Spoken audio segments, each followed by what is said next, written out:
Get up. Good morning. Good morning, Barbados. Good morning. Good morning to you. Good morning. Morning, morning, morning. Good morning to you. Good morning. Morning, Barbados. Good morning. Good morning to you. Good morning. Morning, Barbados. Good morning. Wake up, wake up, wake up. Morning to you. Oh boy, good morning to you indeed, and welcome to today, Wednesday, the 11th of June. It's the middle of the week and we're almost in the middle of the month already of June. How do you do this morning? I'm Pearson Bowen. So good having you company. Thank you for waking up to keep us company as well all over the world. And it's wonderful when you send your greetings as well. So to each of you everywhere, we say good morning. Have yourselves a great day. Thank you for waking up to watch us on our streams on YouTube, Facebook, and also on our website, cbc.bb. Share among yourselves, share with us as well. So we love to see your comments coming through. We absolutely love it. So let's keep talking between ourselves, and we're grateful for that. Remember, as I always ask of you, share the show, share the love, tell someone else about us, bring them along every morning, Monday to Friday, sharing what we do. So I thank you for doing so. But most of all, when you send us your emails because you have a tip, of someone or something, we're even more grateful. So if you know of something or someone whose story you think you need to tell, then tell us about it by sending us an email, Mornin Barbados at cbc.bb, Mornin Barbados at cbc.bb, and we are thankful for you doing so every single day. So let's get cracking for today. I have a riddle bright and early. Good to have you up. I hope your phones are charged and working, and time to give me a call on 228-5562 or 228-5563. Today's question, simple so. I have only 2 words, but thousands of letters. What am I? I have only 2 words, but thousands of letters. So what am I? 228-5562 or 228-5563. I think that is so easy. I think it is easy. And yes, because I know the answer. But what do you think? Do you think you have an answer for me? I have only 2 words, but thousands of letters. And I hope I've given you enough of a hint right away. So what am I? 228-5562 or 228-5563. Now, for those of you who are seeing the dust in the atmosphere, the Sahara dust, my gracious, I caution you, be very, very careful. It is impacting many of us. So I really want you to be very careful indeed. Patricia Ben, morning. How are you doing? Have yourself a great day, Patricia. Thank you for logging in. Marcia Rock as well. She says, good morning, Pearson. And to all of you beautiful people of Barbados, she's wishing a wonderful Wednesday today. On our YouTube stream is Caroline. Caroline is saying good morning. She's watching and listening from the United Kingdom. She says good morning to her mummy, Ada Leacock. Ada, good morning. Ada Leacock from Caroline. Your little girl, Caroline, is wishing you a beautiful today, mummy, Ada Leacock. Beautiful morning to you as well, Kieran. Thank you very much for greeting us early o'clock in the morning. So call me, 228-5562 or 228-5563. I have only 2 words, but thousands of letters. So what am I? Y'all don't know that? You really telling me that you don't know that answer? A simple question like that? Good morning. Hello. Good morning, Pearson. How do you do? I'm good, thanks. And you? Are you sure you're well? Yes, please. Okay, good to hear you. I'm doing well too. Thank you for asking. So what time did you get up this morning? I barely slept last night. You barely slept? I barely slept. What happened? I don't know. I guess it's... As I always ask, did you kill a priest? Be honest with me. I did not. So we eliminated that. That's not the reason. So there must have been. What is it? Is it that you sleep a lot during the day and then you don't have enough energy to sleep at night? I don't sleep during the day. You don't? No. So is something weighing on your mind, do you think? No. I think it's my disability is one of it. You think it's your disability? Yeah. But you need to confirm that. You need to talk to your doctor, okay? My disability causes insomnia and all that sort of things. Oh, your disability might cause you to have insomnia. Mm-hmm. So then, when you have insomnia, do you wake up tired? Do you feel tired? No, surprisingly not. You're right. You're surprising me with that. You don't feel tired at all, and you don't miss the time for rest at all. You don't feel as if, gracious, I feel it just sleeping. No. That feeling never crosses you at all. What if you drank something to help you to rest a little and relax your mind? I took what was it? You took a medication. What was it? Don't tell me the medicine. Don't tell me the medicine. Was it medicine though? No, it's a what is it? Melatonin? Yeah. I know. But I don't know what that is. But you know, the old people used to say a little shot of this or that will help you to relax at night. You remember that? You're laughing. You're laughing because you know what I'm talking about. A little shot will help you to relax a little bit at night. Those were the good old days. I don't know if people still do, but I know of one woman who lived to be a century, and for her, every night closed with a little shot. And so, you know, she thought that worked for her. Maybe it did, maybe it didn't, but that was her. That was her little thing. So do you think, what's your name, by the way?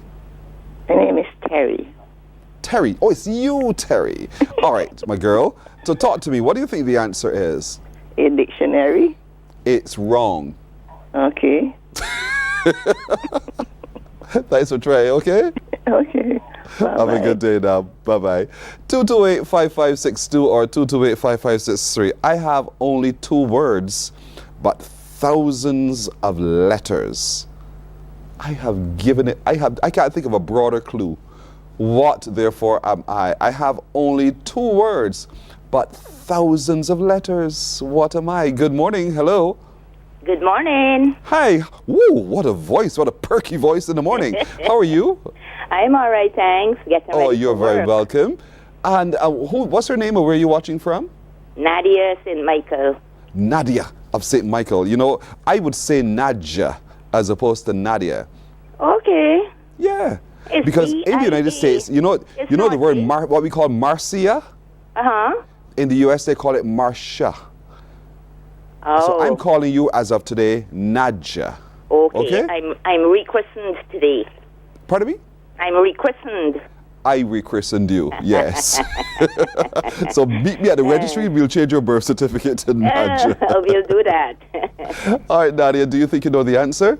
Yes, I think so. What's the answer? Post office.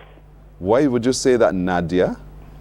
Because post office is 2 words and it has lots of letters. Nadia, you are a genius. You are absolutely right. Thank Absolutely right. You worked hard for that, didn't you? Pardon me? No, I knew it from before. You heard this before? I knew it from before. I think I heard it some time ago. Yeah. Okay. Tell me Yeah. if you've heard this one now. Listen carefully. Uh-huh. How much dirt is in a hole that measures 4 feet by 4 feet by 5 feet? How much dirt is in that hole that measures 4 feet by 4 feet by 5 feet? How much dirt is in that hole? Talk to me. I've heard that before. Miss Nadia? Nadia? Nadia gone? Jeez, all brothers. I wanted to find out if she's heard that before too. Follow me. 228-5562 or 228-5563. Good morning. Hello. Good morning. Hi, how are you doing? I'm fine, thank you. How are you? Oh, I'm doing well. Thank you so much for asking indeed. What's your name and where are you calling from? My name is Maria. I'm calling from St. Michael. This is Maria, who I know? No, I don't think so. You don't know me? No, please, not personally, only by seeing you on TV. You don't think I know you? I don't think so. Okay, Maria. All right, Maria of St. Michael. Maria of St. Michael, what's the answer? How much dirt is in a hole that measures 4 feet by 4 feet by 5 feet? Just, Come, work it out. no. How much dirt is in a hole That measures measures 4 feet by 4 feet by by 5 4 feet. feet by 5 feet?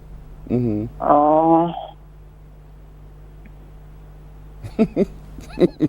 My daughter says it's basic math. Your daughter was better at math than you were. Give me an answer. Give me an answer. You think it's 4 by 4 by 5. 4 by 4 is 16 times 5 is what? 80? 80 So you think what? 80 feet of dirt? 80 cubic feet. 80 cubic feet? Yeah. Is that your final answer? Yes or no? I think Is that your final answer? I think so. You think so? You're frightened. You are so afraid of me telling you that you're wrong. Well, unless you can either only be right or wrong, so. There you go. That's life. You can only be right or wrong, so what? You just get up and go again, but you are wrong, okay? Okay. Your math is not mathing, as the young people say today. Yeah, apparently it's not mathing. All right. Have a good one. Thank you so much. Same to you. Okay, You bye-bye. too. Bye-bye. Now, come here today. We're looking at surviving loss. You know, how do we cope? How do we fill those emotional gaps? How do we get up and get going yet again?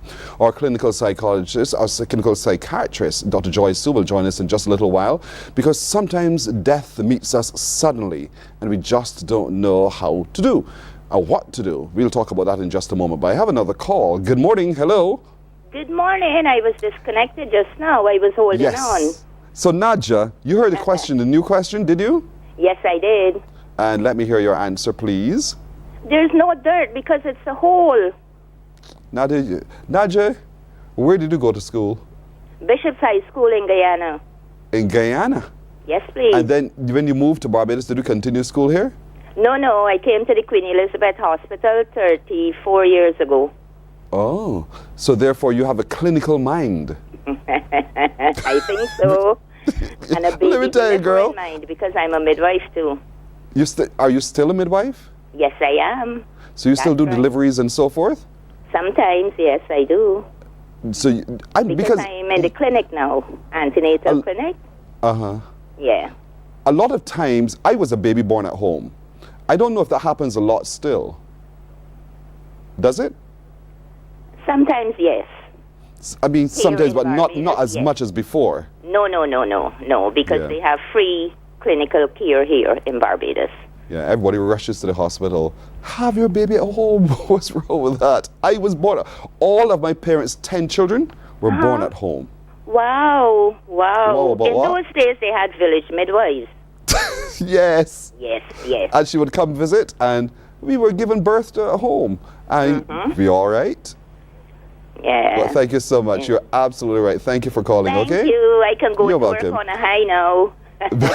Well done. Enjoy your today. Enjoy Thank it indeed. you. You too. You're welcome. Bye-bye. So we're looking at loss. How do we manage that sense of loss? Tomorrow is Q in the Community at the Garfield Sobers Gymnasium, and it's going to be a special Q in the Community. Why? Well, Banks is a part of it, and you know when Banks, the Bear of Barbados, is a part of it, there's something big happening. But what? We'll talk to you a little bit about that today so that you get ready for tomorrow. Resilience requires action now, and the Department of Emergency Management understands that assignment, and so they're having an upcoming conference that takes a look at that disaster risk reduction, particularly for special segments of our community. And why we're doing that. We'll talk to them about that in a moment. And the founder of I Am Caribbean, I just love that term, I Am Caribbean. She'll join us a little bit because yesterday they had a big fete in the Big Apple. We want to hear about how that went, and we want to know a little bit more about what that organization is doing to enhance Caribbean culture in that big space known as the Big Apple and further afield. So a lot of that we'll be talking about today, and I want you to stick around. Remember, share the show, tell someone else about it, bring them along, because right after the break, we're connecting with Dr. Joy Sue. We're looking at loss. Back in a moment.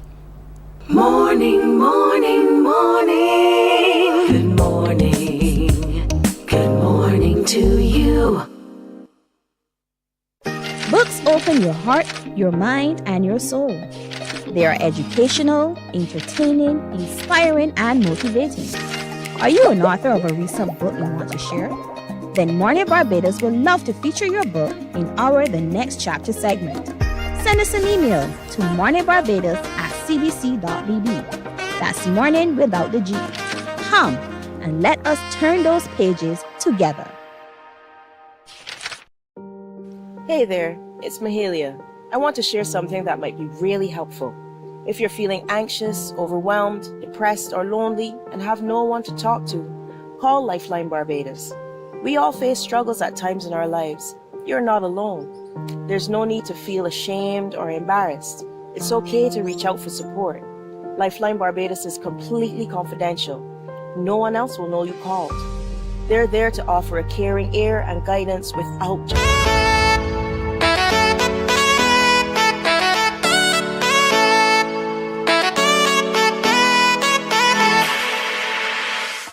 60 minutes now after 6 o'clock, and life is as life is. And sometimes bereavement meets us suddenly. We had no opportunity to see it coming. When someone is ill, we get a sense of what to expect. We just never know how to expect when it just happens. You're home and you got a call to be told. And so those tragedies meet us ever so often. But how do we cope? How do we deal with it? How do we pick ourselves up and go yet again? Our clinical psychiatrist, Dr. Joyce Sue, has some good answers for us as she shares with us ways to get out of that dark hole that it can feel like from time to time. And so, Dr. Sue, good morning to you. Good morning. Happy to be here again. Good to have you, Dave. I want to put a smile on your face, another smile. Dr. Sue, what can you fill with empty hands?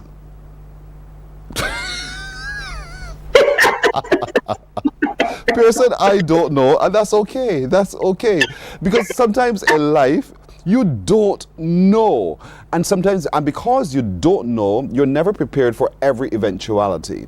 And sometimes bereavement meets you suddenly. And there's a sense of great grief and loss. We go through a whole range of emotions. Stop smiling, man. You're going to make me smile too. So get serious. Let's go. Let's talk a little bit about sudden bereavement. For the person who has to live with the loss, what are some of the things that they have to confront to get back to living life yet again? Well, they have to confront a whole lot of feelings because when it happens suddenly, you haven't had time to prepare for it. You may go through a whole range of emotions. You may be anger, you may feel guilty. I know when I lost family members in the past, I felt guilty because I feel like, I'm the doctor and I should have been able to do something. That's something common that people feel when there's a death. Like, I should have done this, I should have done that. There was something I could have done to have prevented it. So you may be in denial. It hasn't sunk in yet that this person is gone. You may feel a lot of sadness. So there are all kinds of emotions, but the important thing is for people to not try to suppress those emotions, but let yourself feel what you're going through and realize that your emotions are valid.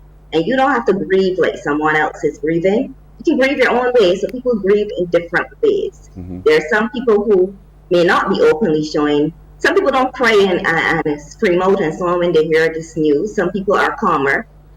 Those persons may be calm until they actually get to the funeral today. And then that's when their emotions really come out. So it's also to not have unrealistic expectations on yourself or expect yourself, like, why am I not reacting how X, Y, and Z person is reacting?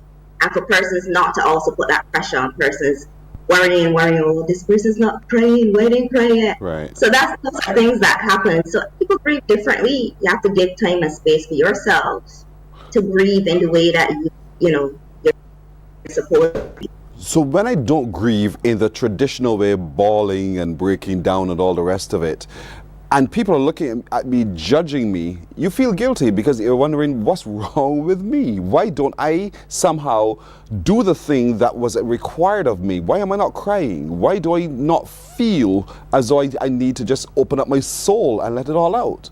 So how do I deal with that?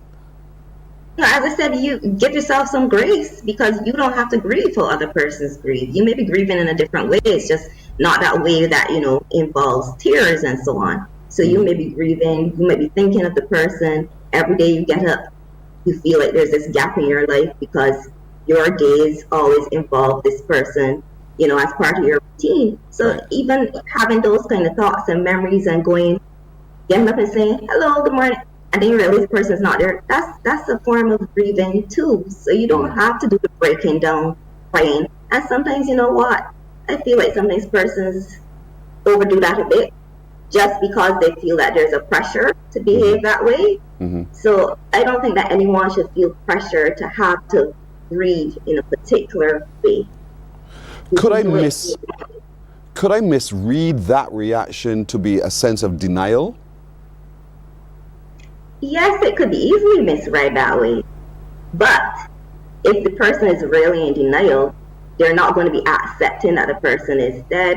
You know, they're not going to be willing to discuss things or to make preparations for funerals, that kind of thing. So you will know the difference eventually, whether this is really denial or not. As I said, some people don't actually grieve or have those outward shows of grief until the actual funeral, because, you know, after, if a loved one is close to you dies, and you're the one that has to arrange the funeral, a funeral is very stressful, and it's a lot of work and running about. Some people may actually feel like, I don't have the time to grieve right now. I need to keep it together to get these things sorted and organized. So they kind of put that aside to try to make the arrangements. As I said, it's then when all of that stuff is over, is then that everything kind of like sinks in on them, and then they start their grieving process. So there are many different factors that go into that. I'm the sort of person, I'm like that, who you've just described. I get into the business of it, and then I deal with it. And so, is that delayed response dangerous for me in terms of my emotions and my ability to cope? Not necessarily, you know, as I said, because we don't have to put a timeline on it either. So persons may grieve immediately. As I say, it takes other persons, because of that feeling of denial, it takes other persons time for this to completely sink in and for them to process it. And then it's quite natural or normal for you to grieve at a later date than somebody else. You know, sometimes when anniversaries come up, you're grieving all over again. We tend to look for, I don't think you should put a timeline on it. we tend to look for outward signs of grief. And sometimes there are no outward signs of grief. Sometimes for years you don't see a show, if you understand what I'm saying, that says this person got it, the pain finally sank home. Am I in a, again, I'm trying to understand what's happening in my whole emotional psyche, my whole space, when I do not display what are obvious signs of grief and loss. Well, obvious for who is the question. As I said, that's based on society's expectations of how you're supposed to grieve. But to me, if you're sitting in a group of family members and you're all reminiscing about, you know, things that happen with this person, you're making jokes, that's grieving too. That's part of the grieving process too. You don't have to be crying and breaking down. That's not all grieving is. Okay. So keeping it can be different. Keeping it together is also part of my grieving. So I should not, one, feel guilty for keeping it together, or other people in the house should not make me feel guilty because I've kept it together. I've just approached my grief in a different way. Sometimes we get angry.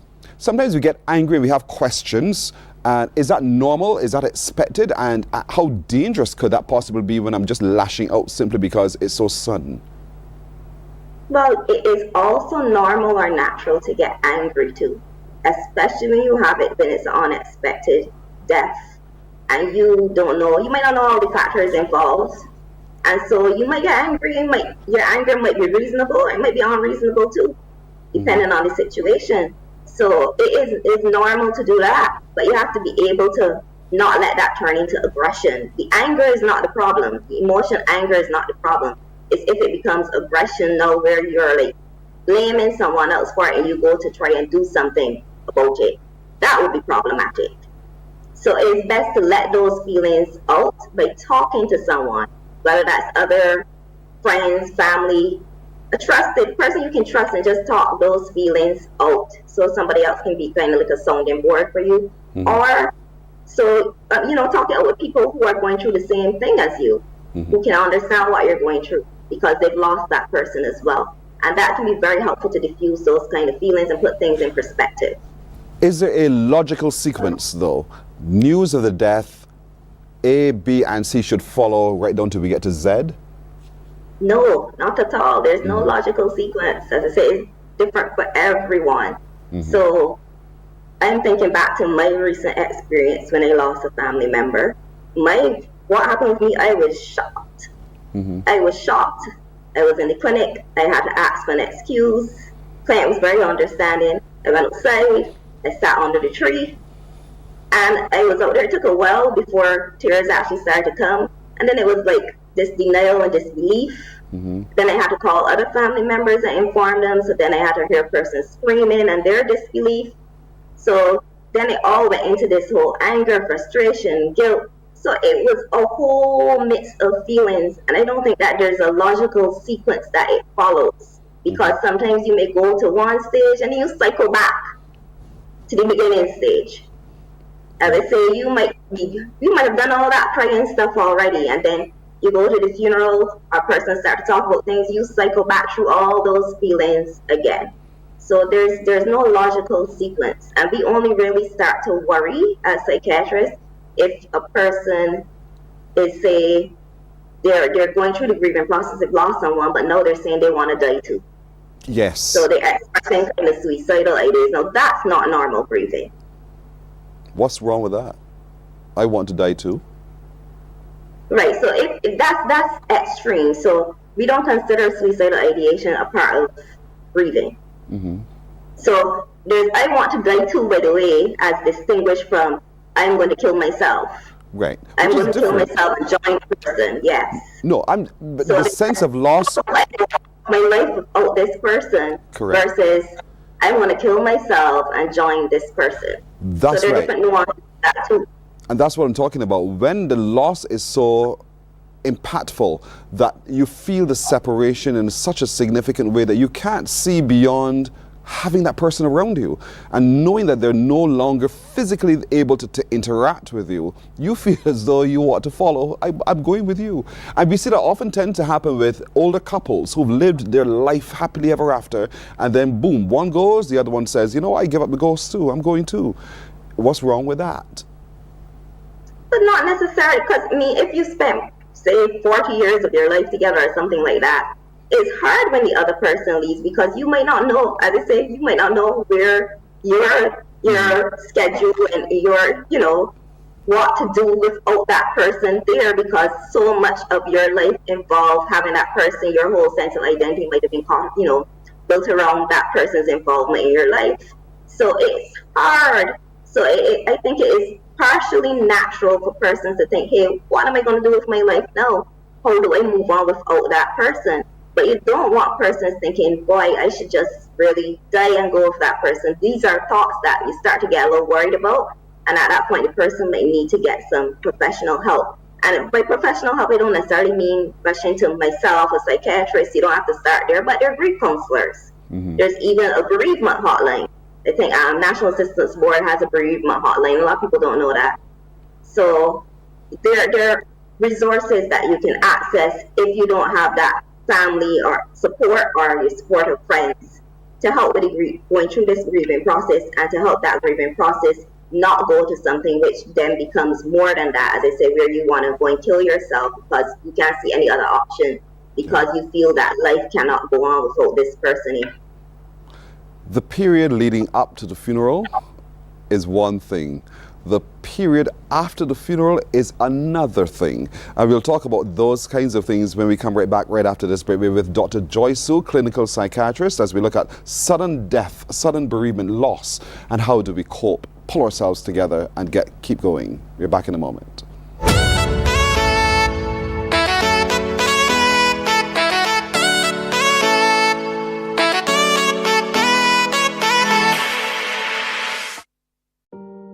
Hey there, it's Mahalia. I want to share something that might be really helpful. If you're feeling anxious, overwhelmed, depressed, or lonely, and have no one to talk to, call Lifeline Barbados. We all face struggles at times in our lives. You're not alone. There's no need to feel ashamed or embarrassed. It's okay to reach out for support. Lifeline Barbados is completely confidential. No one else will know you called. They're there to offer a caring ear and guidance without judgment. And fellas, I want you to know asking for help is a true sign of strength. It takes real courage to reach out. You can also call Lifeline Barbados if you're worried about loved ones who...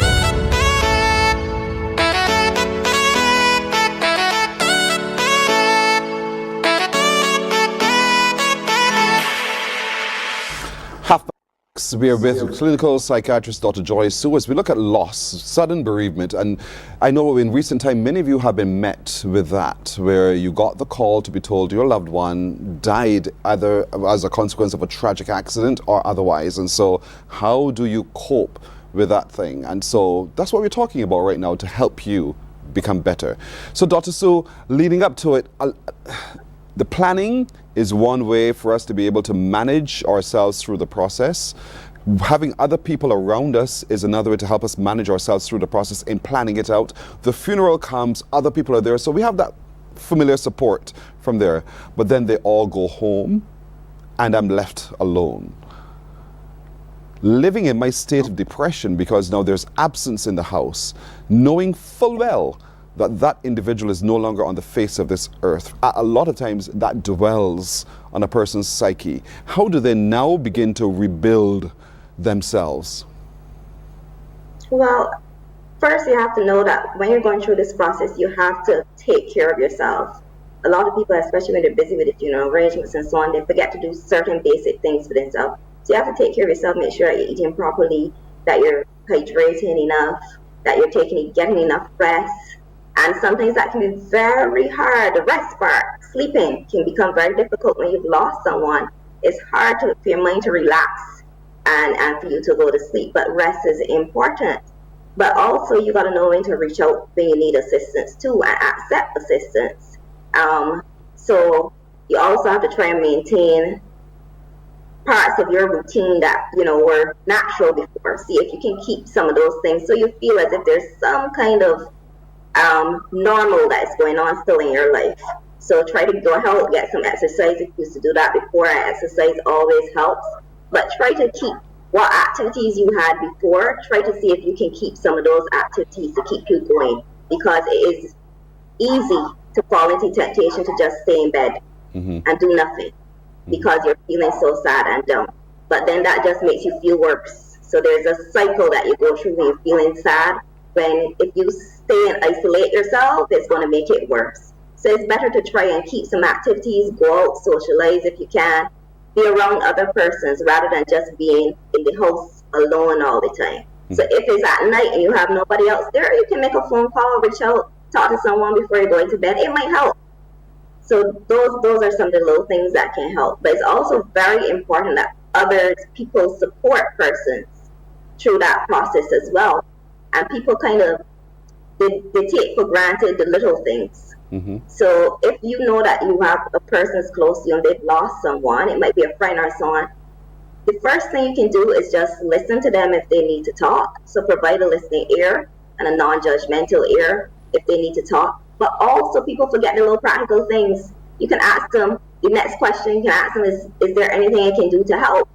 Perhaps that person feels so tired, so drained, so sad and down, they can't even get a meal for themselves.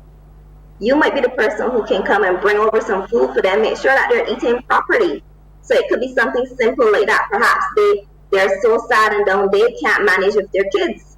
Because if they have very young kids, those very young kids might not even understand what, death is and what that loss is. And so those young kids are still doing their own natural thing. They're being a little mischievous, and you might not be able to handle that. You might be a little irritable. So it might be good for a person to come over and say, well, let me take the kids for a little time so you can get some space.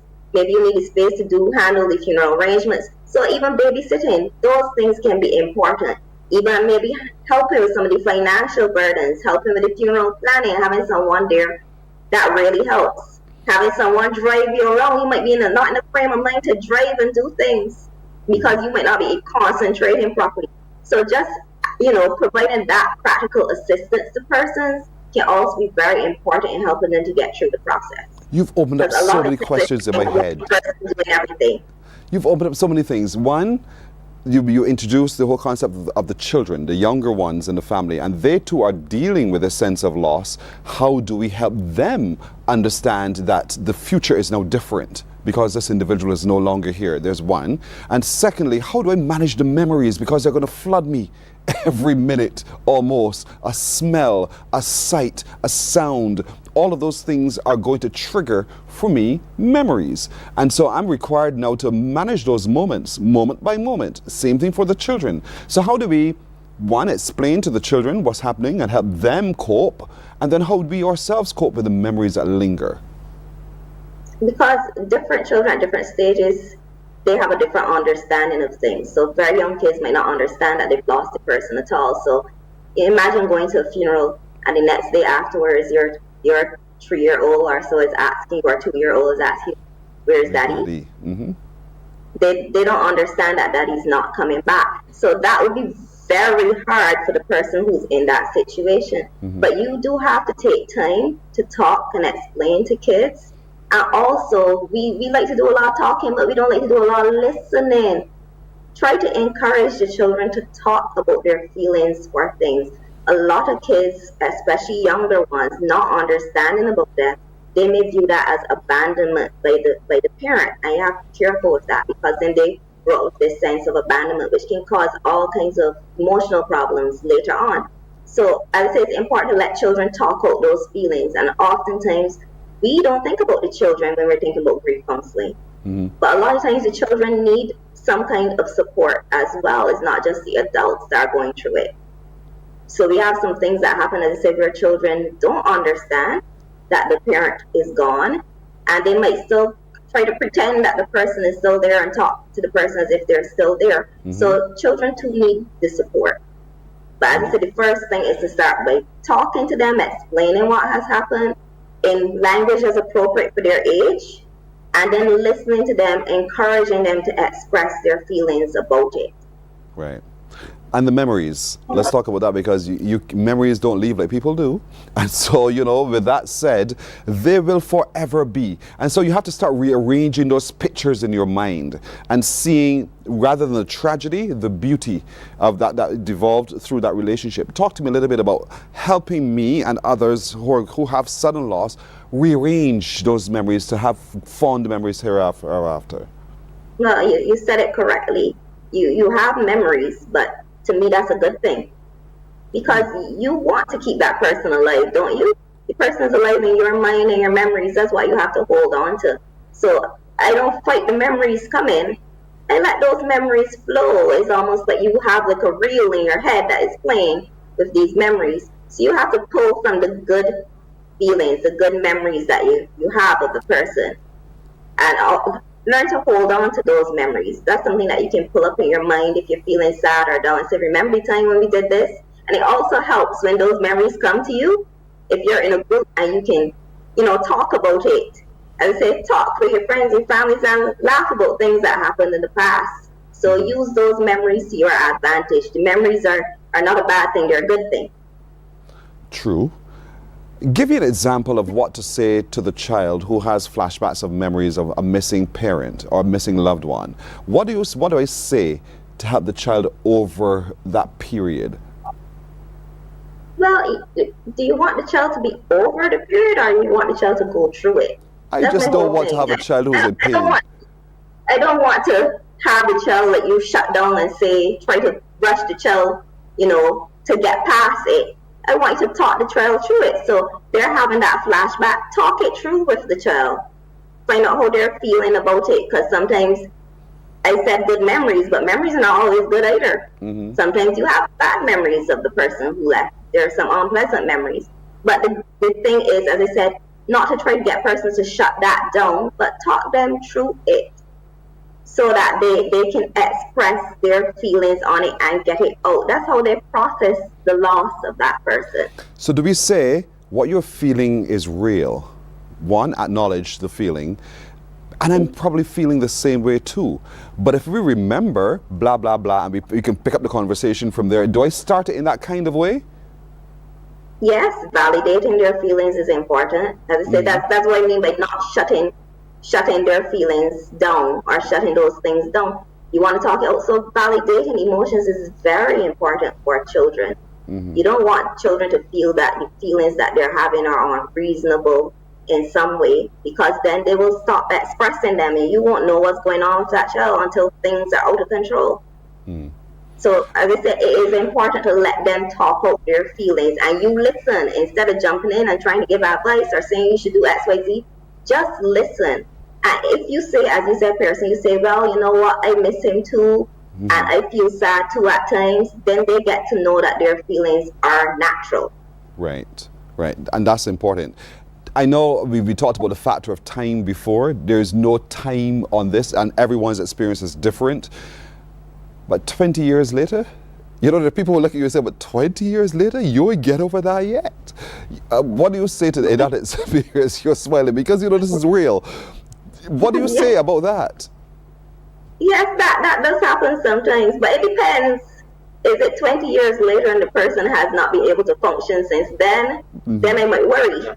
So you didn't get over it to the extent that, you know, your life kind of went downhill, you weren't functioning in your workplace, you isolated yourself from friends and family, and you just stayed in this stage of grief. I will be worried.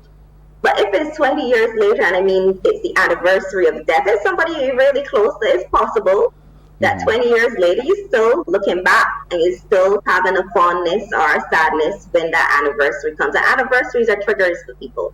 Yeah. So I wouldn't necessarily say that that is abnormal, but it depends on how that 20 years of not getting over is presenting itself. I say if it's presenting itself 20 years and you're still down in the dumps and you're not functioning, there's a problem. And that's where you definitely need to seek help because there is a problem. You've been dwelling rather than dealing with. And that's the thing that we need to be mindful of. Don't dwell, deal with. And in dealing with, you come out of the hole. You fill that sense of loss with other happiness. And doing so, we're not dismissing what happened before necessarily. We still have the connection with a loved one. We're not dismissing that at all. We're not canceling that out as today's conversation goes. We're simply saying we're coping by carrying on. And you know, there's a song that I absolutely love. It's by CC Winans, Don't Cry For Me. The time I shared with you will always be. And when I'm gone, carry on. Don't cry for me. That's easier said than done for a lot of people I know. But I think sometimes when you anchor your thoughts in that reality, that your loved one would want you to carry on. They would want you to be a success because that's what you both experienced. Then you begin to cope and see the life a little differently. So I live with that song in my head all the time. Every time I deal with loss, all the time. Carry on. Don't cry for me. The time I shared with you will always be. And when I'm gone, carry on. Don't cry for me. And I think that's my guiding light. I hope for somebody this morning that becomes their guiding light as well in whatever ways that they possibly can see it, and it makes a true difference. But if you need help, you can reach out to our clinical psychiatrist. Dr. Joy Sue, you're still with at that place on Black Rock, right? Yes, I am. I don't want to call it. I happen to be there now because I'm acting as a senior consultant, but usually I work in community services. I work in polyclinics usually. Okay. So reach out. You see the information we just put on your screen. We're flashing it for you right there. You can, what the marketing officer of banks is not the National Assistance Board, but certainly you can reach out to the National Assistance Board, the Bereavement Center, and you can reach out for them for conversation, for assistance, for guidance, for support, more so than any other thing indeed, to help you manage your feelings and your emotions. The number to call when you need the help is 437-3630. 437-3630. Dr. Joy Sue, it is always a pleasure interacting with you. Thank you so very much for helping all of us, the thousands watching, manage their emotion, manage the transitions, manage the loss, and manage life thereafter. Thank you very much. You're most welcome. All right. Dr. Joy Sue, clinical psychiatrist at the psychiatric hospital within the whole health system indeed. And so we want you to not wallow in your grief alone. There is help. Reach out. We're back in a moment.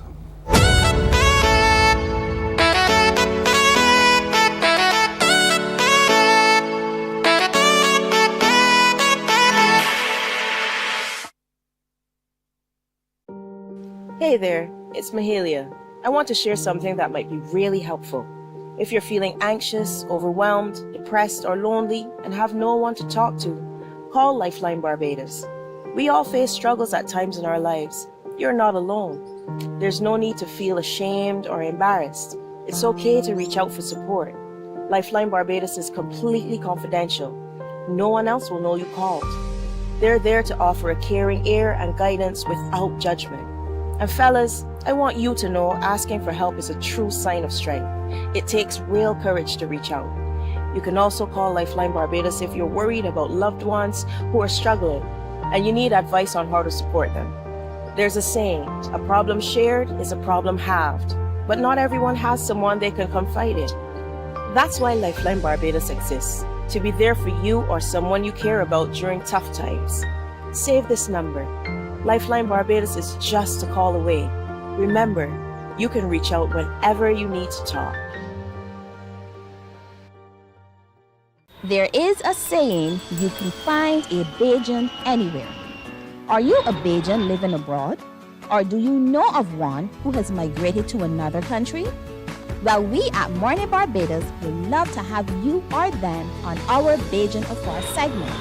Share your amazing stories, experiences, and how you have adapted to a new culture. Send us an email to morninbarbados@cbc.vb. And together we will travel the world.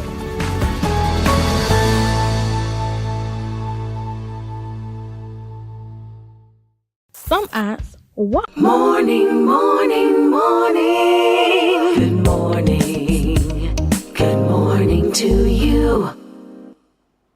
It's a Banks Q in the community party as Banks Beer presents Q at the Sir Garfield Sobers Complex. We are wearing red or blue as we add a little crop over to Q. Come early. There will be beer specials, giveaways, dancing, food, friends, and a good line. It is time to relax and start the weekend with a Banks Q from 11 a.m. Best dressed in red or blue gets $500 each and $1,000 for the best karaoke singer. It's Q in the community with Banks this Thursday. I don't need to tell you we're having Q in the community tomorrow. Now you know, now you've heard, now you've seen for yourself. And you know, when Banks and Q in the community come together, we're talking spectacular, baby. That's happening tomorrow, but what's spectacular tomorrow? With me from the marketing department at Banks is Lyndon Bovell. Lyndon, good morning to you. Morning, Pearson. Morning, Barbados. Boy, are we looking forward to this, right? I'm so excited about tomorrow. It's like, we did it last year. We had to come and do it again this year. Yeah, boy. And how did last year go for you? How do you describe it? Last year was great. I would even go as far as to say it was phenomenal. Praises, surprises, you know, best dress competition, karaoke competition. It was great. And that's what we're doing again this time around? We're doing it again this time around. Anything extra?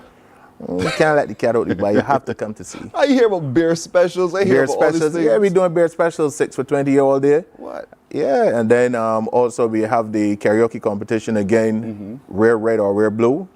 We're giving a $500 grocery voucher for the best dress in red and also the best dress in blue. And big praise for the best singer. Significant tomorrow, Thursday. Q in the community at the Village Gymnasium. Now, that's where you're going, and we're going to be there very early. I know you guys are well stocked. The beers are already on the chiller. And we're getting for people to come down and have their 6 for $20. 6 for $20. We talk 6 beers for $20, ladies and gentlemen. 20 Barbados dollars. For 20 Barbados dollars. Visitors to our island, this is also for you. It is the only big event in a community every single week where people of all colors and classes, ages and stages come together safely to do what you're seeing on your screen now.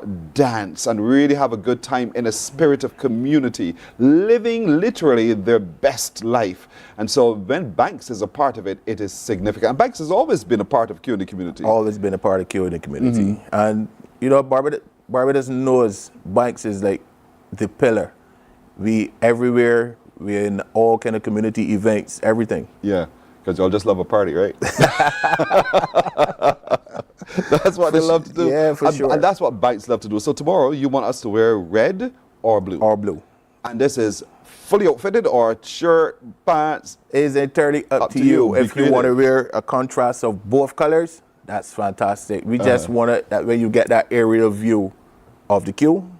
It's decked out in red and blue. Red and blue. Cheese on bread. That is going to look so good. Yeah, for sure. So really good. Right there outside of the Village Gymnasium. You're on the outside, right? We're on the outside, yeah. You're on the outside. I mean, we need more space. The gym can't hold all those people who are coming. No. That's the thing. No. So tomorrow, outside, you're assembling for Q in the community. Drinks, 6 beers for $20, by the way. Dress in red and blue, or dress in red or blue. You can choose to wear your hair in a way that complements your choice of outfit, your choice of color, and come and really have a really grand old time. Yeah, and you know, like we always take the Q to another level. We have some added entertainment. We're going to bring red plastic by. We're going to bring lead pipe and status. And, you know, there's not a party without Peter Ram. Peter Ram will be there also. Listen, Patricia Ben, Patricia, come home. She's overseas. She says Q in the community is going to be big tomorrow. Yeah, big is not even beginning to describe how it's going to be. We also have Indian and Chris Gale. They were a big hit last year as well. Yes. Yeah. So, lead pipe and status. Yep. Red plastic bag. Indian and Chris Gale. Pearson Boyne. And this thing can't be over. We have Big Eerie as well. You serious? Yeah. Wow. We're going to take you all the way up. Sweet. So real music. I mean, and it's right in the spirit of crop over as well. Yeah. So that's what we're talking about. You catch the spirit of crop over. You catch the spirit of community in Q in the community. You catch the spirit of Banks. Banks is the life of the party, and that's what we're talking about. Yep. We try to keep everything in the community. We try to make sure that, you know, we stay relevant with the community, get involved in the parties, throw our own party. So they're partnering with us at Q in the community tomorrow, and we want all of you to come. Red and blue karaoke though. Karaoke, man. Bring your best voice. Yeah. Bring your best voice. Can you do karaoke? Have you ever done karaoke? I've done karaoke before, but just look out. Might be singing a song or two tomorrow. Just challenge accepted. And so, what would be your song of choice? Well, I have a green grass of home. That's one of the old favorites, man. I have a nemesis at work who's always on my case. He was like, we used to nickname him the Q Boss back in the day. So I might do a song to let him know that there's a new sheriff in town. Tell him what song you're doing, man. I'm not going to let him. I don't want him to be ready for me. Is it reggae, soca, classics from somewhere else? It's a very old classic. So I'm going to show him at my young age, I still know the big people. All right. It's a very old, I'm still working on this. It's a very old classic by a man or a woman? Man. A man. Yeah. And 60s, 50s, 70s? Could be 60s, 70s. 60s, 70s. Yeah. And it's a classic that everybody knows. It's a very popular classic. Could be controversial too. Ooh. We gotta come find out. Yeah. What is Lyndon singing tomorrow at Q in the community that's going to be controversial? It's a classic. It's by a man. It is well known. It's big. And letting this gentleman know there's a new sheriff in town. And there's a new sheriff in town, indeed. So listen, someone said to me, I understand that you cannot sing the alphabet here. That is unforgivable. You can't sing the alphabet. You can't sing the happy birthday song. Wow. So those are eliminated. Well, after some liquid courage, anything is possible. Q in the community tomorrow, folks, with Banks, indeed. And Banks is saying, come. We have 6 beers for $20, 20 Barbados dollars. So visitors to our island, come with your cash. You are going to be drinking your night away, but drink safely and responsibly. Banks always reminds you of that. Enjoy the party, but drink responsibly. Dress in red and blue. Dress in red or blue, and you can wear your red shoes, your red hat, your red hair, your red whatever, your blue this and blue that as well, because we're looking for the best dressed red and the best dressed blue. Yeah. And you're getting some significant prizes, right? Yes, you're getting significant prizes. We're going to give you a $500 grocery voucher for the best dress in red and also the best dress in blue. So 500 in red, 500 in blue. We're going shopping because you dressed beautifully. So be creative today. Plan your wardrobe all right now. Dig inside your wardrobe and see what you have. And if you don't, you may need to go south to town and see what you could get to make sure that you're winning that tomorrow. And of course, when you put your name down to sing some karaoke tomorrow, you're also vying for a significant prize. A very significant prize, just like last year. The competition was very tight last year, and I'm hoping like it be the same again this year, because I love to see that. I love to see people coming together and going toe to toe, head to head, and good, clean fun. Yeah. And that's what it's all. He doesn't want to tell us where you're winning. In other words, he's keeping that close to his Let's chest. just say it's a big prize. This man always just hates. It's a big prize. So karaoke tomorrow. Get there early and get your name on the list there. There are only so many names we'll take, but you have to get there early and identify the song you want to sing, get your name on the list, and get ready to take the mic and shine, because you're vying for a big prize tomorrow, compliments of banks. And so when you come to the queue in the community tomorrow, don't sit down, don't dilly dally, don't drag your feet to get up there and get going. Dominoes will be played. Yep. Dancing will be done. There will be the line dancing, and despite to what people are saying, we will be having the line dancing. We're not changing the queue format, we're adding to the queue format. Right. So despite what people might be saying, it's still queue. Of course. It is still queue. Biggie Irie will be there. Yep. Red Plastic by Rock That Boat will be there tomorrow. Something sure is happening. So you got that right. Lead Pipe and Sadis will also be there. DJs Chris Gill and Indian will be there. And will you be there? Without a doubt, I'm sure you will be. So I want you to look out for my promotion girls that will be on the ground and helping you to enter our Live Free promotion as well. Talk to me about that. So Banks is doing a promotion right now, paying $5,000, up to $5,000 in bills for you if you win the Live Free. Whoa. So you get 6 caps to enter, write your name and address, and you give it to one of my promotion people, and your name will go into the big draw. So tomorrow, when I buy my beer, gather my 6 caps, because it's 6 for 20. $20 gets you a chance, basically. 6 caps. Fill out the entry form along with the caps. Yeah. And give them to the promotional ladies. Yes. And I stand a chance to win $5,000 to clear me for a month or more. For a month, for 1 year. For a month? For 1 year? Yeah. 12 months of the year, okay? 12 months. Times 5 is $60,000. Banks. Am I talking The too math fast? is mathing. I'm mathing. I said I was strong at math. Lyndon, come on. $60,000 you stand a chance to win in this Live Free for a Year promotion with Banks. And it can be you tomorrow. You have an opportunity tomorrow at Q in the community to get your entry in. And of course, the more entries you have in, the greater your chances. Without a doubt. So tomorrow at Q in the community, if you haven't already begun your collection, great place to start. 6 beers for $20. Right away, you have an entry right there. Fill out the form. The ladies are there.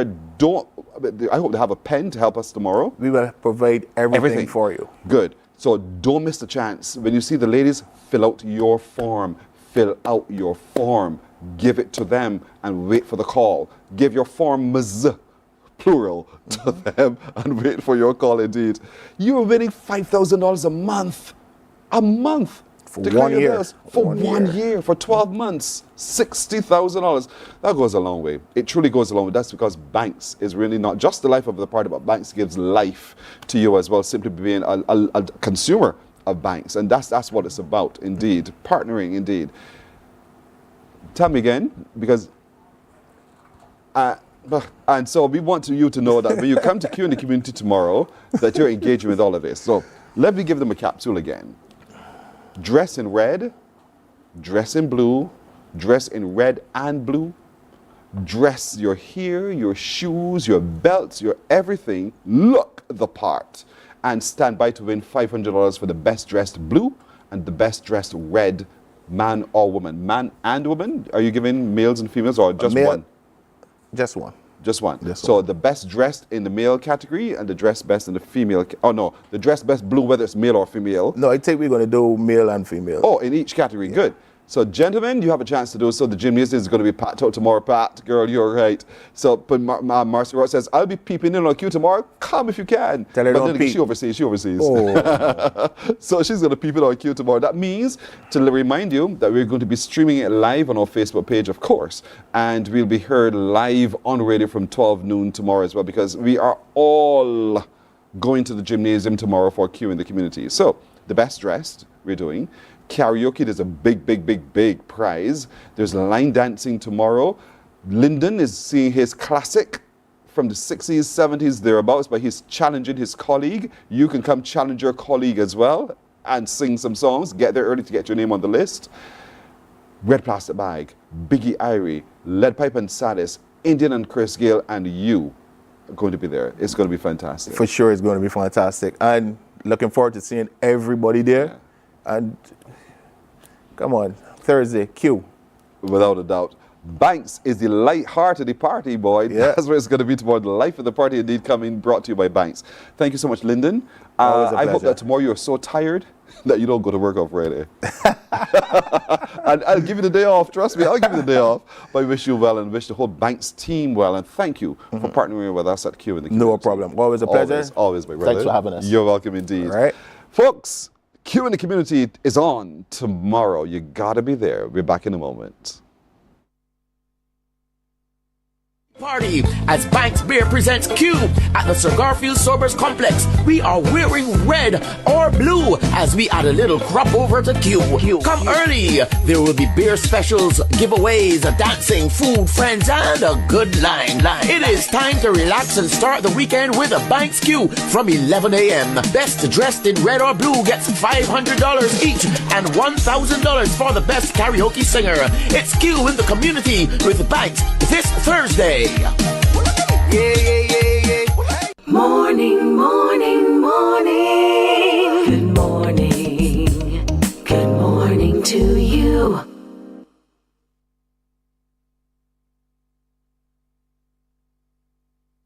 Some ask, what makes Barbados so special? We at Mornin Barbados say it's you, our exceptional youth. You are talented, resilient, and inspirational. You are the epitome of the Barbadian spirit, testing the boundaries of your creativity. If you are an entrepreneur, artist, baker, designer, author, or have done anything you think should be highlighted, email us at morninbarbados@cbc.bb. Let us show the world our exceptional Bajan youth. The Ministry of Youth, Sports and Community Empowerment's Bridges television series is back. Join us every Wednesday at 8 p.m. with a repeat on Saturdays at 5:30 p.m. on CBC TV 8. Don't you miss it. Morning, morning, morning. Good morning. Good morning to you.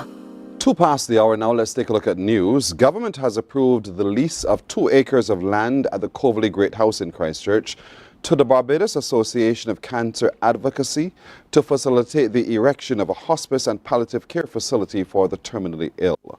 This parcel of land measures 7,922 square meters over 2 lots and will house 14 people. This was disclosed by Minister of Housing, Lands and Maintenance Dwight Sutherland as he led off debate in the lower house yesterday. He has called on the private sector to join with them to build up palliative care facilities.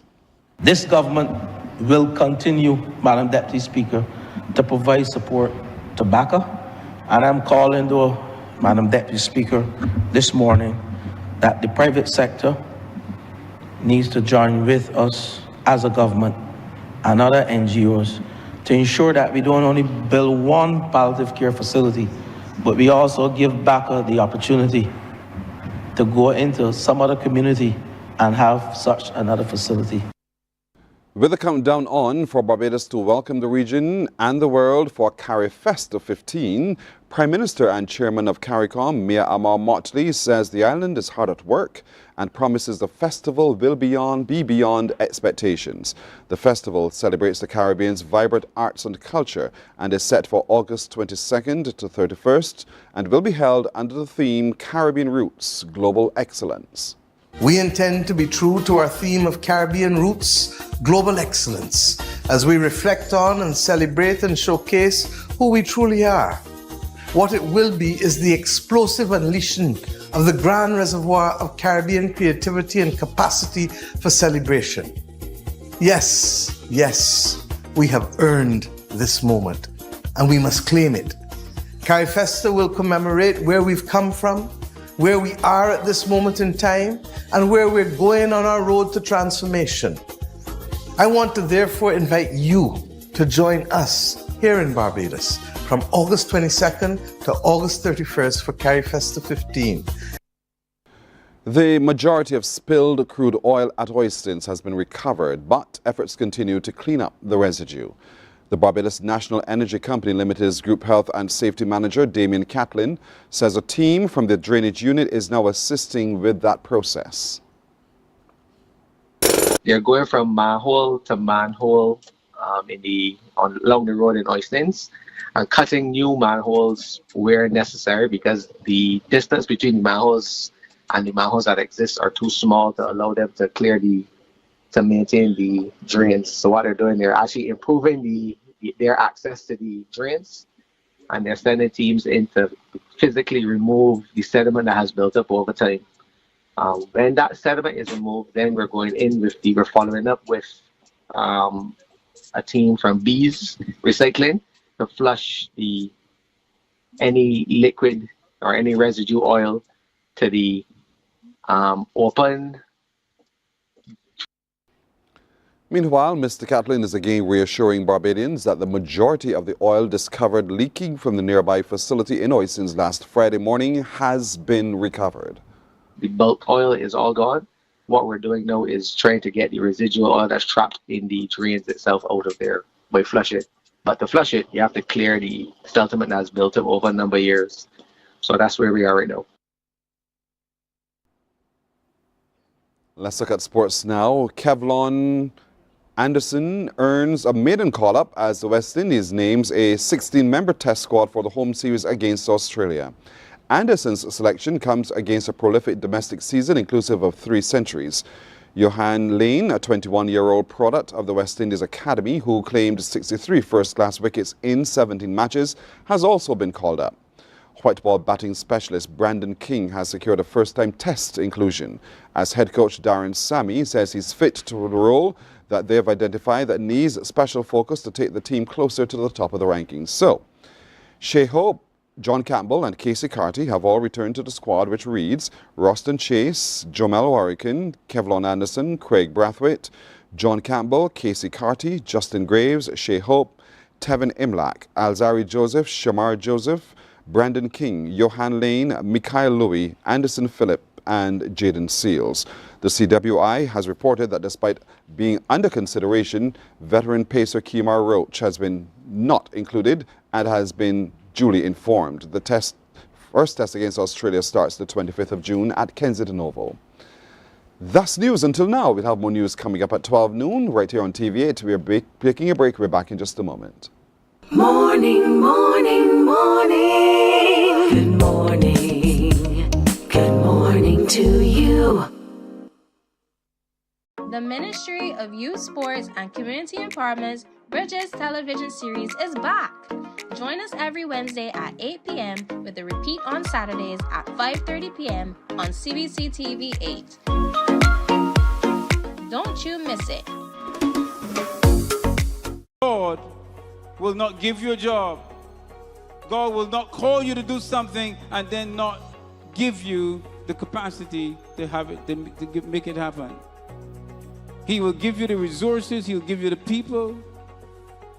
Not only will he equip you with ideas, but he will equip you with favor, as he did Nehemiah. Turn on the latest episode of Infinite Possibilities, only on CBC TV 8, every Sunday at 1:30 p.m., sponsored by Covenant Life Teaching Center. Welcome to Nature's Discount, the ultimate health food store. At Nature's Discount, we have thousands of quality products at great prices. Hi guys, Dottie here with Nature's Discount, and today we are talking about Solar Ray Microbiome Probiotics and why you should be taking them. And we have well over 3,000 amazing products to help you get healthy. For your health tips, tune in to CBC TV 8 every Monday, Tuesday, and Thursday for Nature's Discount, sponsored by Get Healthy Incorporated.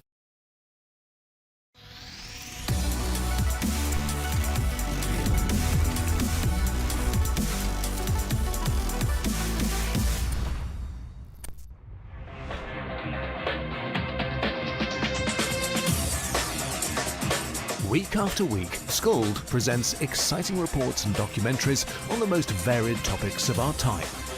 Spectacular developments and innovations, lifestyle and trends of tomorrow, mobility and tourism, health news, highlights from art and culture.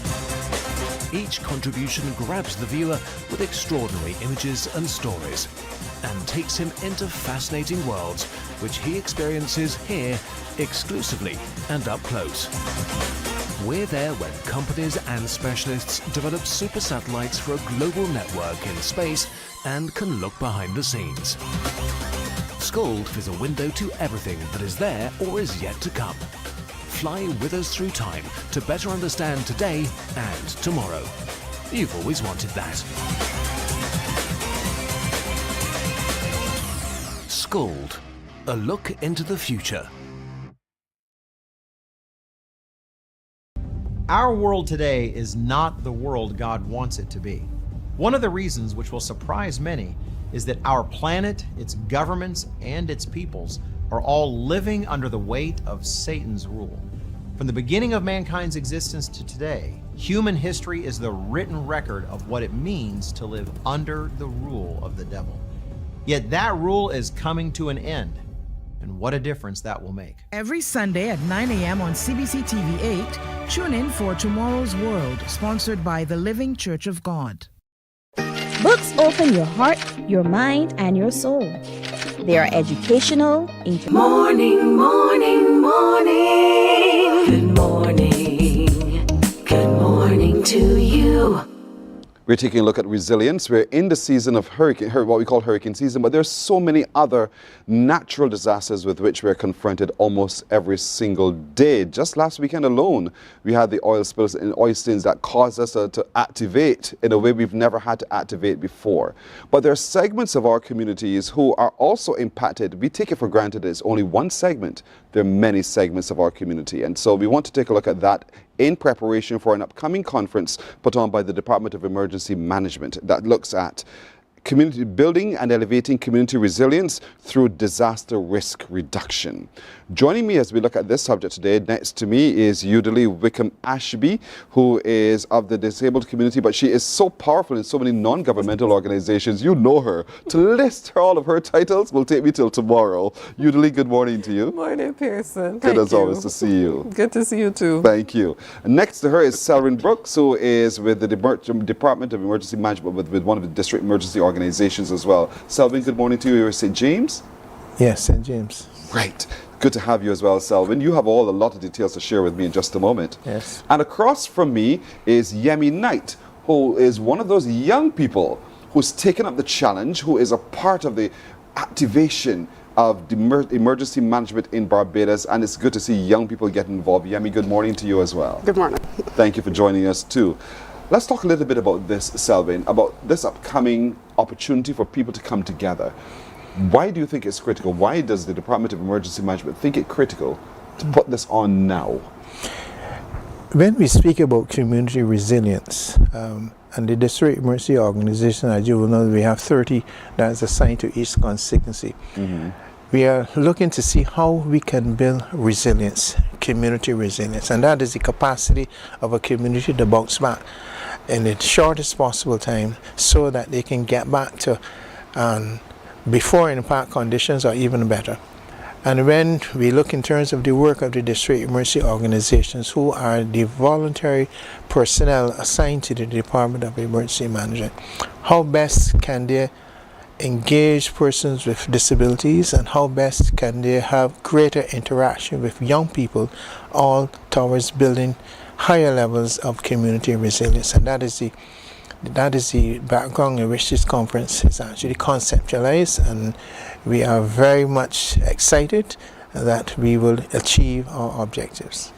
Thankfully, over time, we've widened our view and we realize that our community is made up of people of different abilities. That's right. And so this conference also helps with us being able to look at that and to mitigate situations for people of different abilities, for them also to advise in this as well. So who is expected to come to the conference? We have the conference, apart from the opening ceremony that we will have approximately 120 persons, we have 100 delegates, and these delegates are drawn from members of the district emergency organizations. We have members of the disabled community, we have members of representing the young people, and we also have some community persons who would have attended a number of community meetings that we went around the country at various points.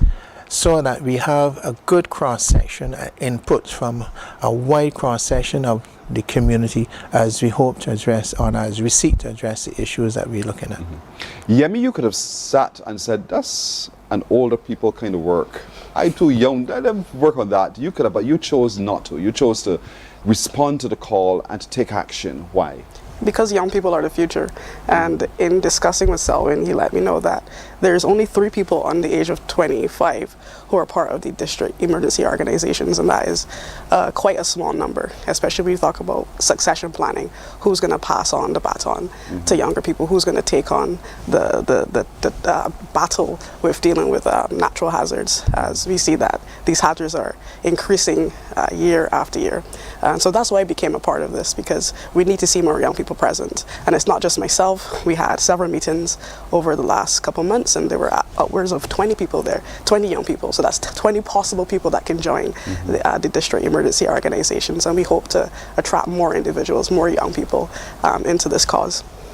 From where you sit as a young person, what gaps do you see that need to be filled in getting this message out about community resilience and the need for all of us to be a part of the risk reduction? Yeah, so much to tell So tell in me. this one segment. But that's why we have the conference.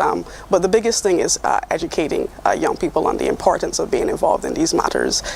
We find that because Barbados hasn't been hit in a long time, that we have this kind of lackadaisical response to it, but we don't know when it will happen. So, and we don't know that, we need to be prepared for it if it does happen, and that's one important aspect of this entire discussion. So we hope that with this conference we get a number of recommendations that, as young people, that we could come up with to pass on to the DEM, so that in the future, and hopefully the soon future, the nearest future, we can have policies and plans that speak for young people but are also guided by young people where possible. What is one thing you think that young people are asking for as it relates to mitigating against disasters? Oh boy. Yeah. One thing. One thing. We need meaningful involvement. So we shouldn't be tokenized. We shouldn't be a tick on the box. We should be involved and see our ideas realized in front of us. So what does that look like, not being tokenized? What does in terms of being involved? What roles, other than physical roles, do you see young people playing? Oh, there's so many policies and action plans that need to be developed, right? That are constructed for and by young people. So seeing a real document made and seeing the names of young people as contributors on that would be a real physical manifestation of our representation or our involvement in this particular process. Selwyn, this must excite you to see these young people talking like Yemi is and showing the energy that they have and the passion to help. I wanted to see right now the word passion. As Yemi indicated, we've had a number of young people, school advocates, persons from different youth groups, Caribbean Youth Environmental Network, and the input and the enthusiasm. It was like these young people want to get involved, and I think in terms of the sustainability of the District Mercy Organization, and even as we look in terms of the diverse communities that we have, the young people have a voice, and we need to hear them. They need to tell us it is their world. It is not a matter for the future. They're the leaders of today. So they need to get involved and let us know how we can do things differently. And listening to some of these young persons at the different meetings we've had so far, I am confident that this conference is going to exceed our expectations, and we are going to have what is coming out of the conference is actually a action plan for the next 3 years that will drive and focus the DOs and the District Mercy Organization in collaboration with the Department of Emergency Management to do things a little differently, how we engage the disabled persons a little differently, and how we engage the younger people to get everybody involved, because I always like to use the phrase disaster management now has to be seen as everyone's business. It does not matter if we're going to be impacted, it's a matter of when. And we have to be able to cope, and we have to be able to respond, and we have to try to maintain what we currently have been able to achieve over the years. I'm sorry to use the word segment, but one segment of our community who understand the difference it makes simply because they're differently abled is the disabled community. And while I phrase it like that, it just sounds as if they're a lump of something placed over there, and not a part of, right, Udali? It feels that way sometimes. And all you're asking for is to see me, see us in our difference, and realize that we are a part of this community as well. Correct. And so, talk to me a little bit about what the disabled community can bring to this upcoming conference. Our lived experiences, simply said, excuse me, it's allowing us to speak about the various experiences we've had going through Elsa, Beryl, Thomas, and maybe some others.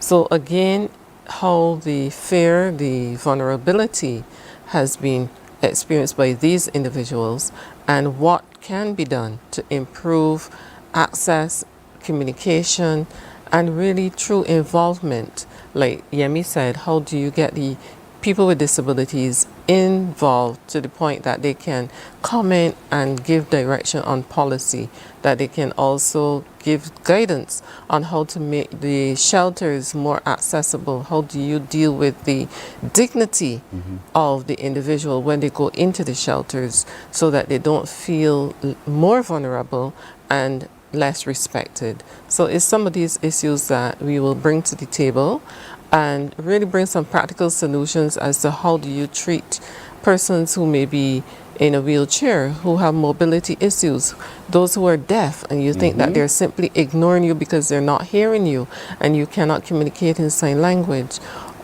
Even the whole aspect, Pearson, of persons with disabilities wanting to volunteer within the DEOs or even within the humanitarian aspect of disaster. How do you treat to these individuals wanting to be a part of, but yet because of the prejudices and the stigma attached to people with disabilities, you say no? Usually, I'm smiling because you have hit the nail bang on its head. We tend to treat people with disabilities with cotton wool. Yes. That they are not competent. That disability might be just one area, but they're so able in so many other ways. They may have hands and feet still. They can lift, they can carry, they can walk, they can run. They still can. And so it's to change that mindset. And I'm glad that you're sitting on this conference so you can help us all understand the reality, the lived reality of a person with a disability. And so I'm excited about your contribution and a whole lot more, but we'll take a break, we'll come back and we'll talk a little bit more about what the composition of this conference and how we can all be a part in just a bit. Stay with us. Morning, morning, morning. Good morning. Good morning to you. Books open your heart, your mind, and your soul. They are educational, entertaining, inspiring, and motivating. Are you an author of a recent book you want to share? Then Mornin Barbados would love to feature your book in our The Next Chapter segment. Send us an email to morninbarbados@cbc.bb. That's morning without the G. Come and let us turn those pages together. Hey there, it's Mahalia. I want to share something that might be really helpful. If you're feeling anxious, overwhelmed, depressed, or lonely and have no one to talk to, call Lifeline Barbados. We all face struggles at times in our lives. You're not alone. There's no need to feel ashamed or embarrassed. It's okay to reach out for support. Lifeline Barbados is completely confidential. No one else will know you called. They're there to offer a caring ear and guidance without judgment. And fellas, I want you to know asking for help is a true sign of strength. It takes real courage to reach out. You can also call Lifeline Barbados if you're worried about loved ones who are struggling and you need advice on how to support them. Morning, morning, morning. Good morning. Good morning to you. 24 after the hour, I know you feel this too. I could feel that you feel this as well, because it is critical that we bring all components of our society together as we look at disaster mitigation.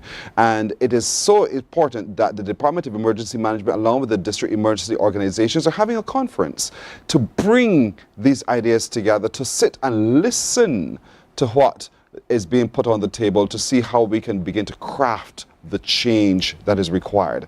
Selwyn Brooks is here, so too Yemi Knight, she's a youth representative, and you know Udalili Wickham Ashby, and so we're talking about that. When is the conference, Selwyn, by the way? On the 25th of this month at the Lord Erskine Sandiford. We will be there from 8:30 until 4:30. Have you got your full complement of people to attend, or you're looking for other people to show up? It would have been good if we could have invited more, because there have been overwhelming response to the conference, especially as we promote. Unfortunately, we can't accommodate more than 100 because it has limited in the cost and whatever. But I think it speaks volumes to where we're going and where we want to go in terms of alerting and sensitizing community as they need it. Everybody needs to get involved. And what is very interested in this conference is that from the time we started in discussions with both the members of the disabled community and the younger persons, is that there has been that different level of energy coming forward. And I think that is what is pushing the momentum of this conference. So therefore, even at our community meetings, we had persons saying, well, Mr. Brooks, how can we get involved? All I can tell you is part 2 is ahead of us, because this is not the end. This is not a one-off opportunity. We now need to go and extend this. And we had a number of community meetings because we realized that every person can't come. And in those community meetings, we have had the expressions of the community that has actually fed into the conference, and they did their deliberation and their discussion. So it is encompassing a holistic approach as to how we go forward for the next 3 years.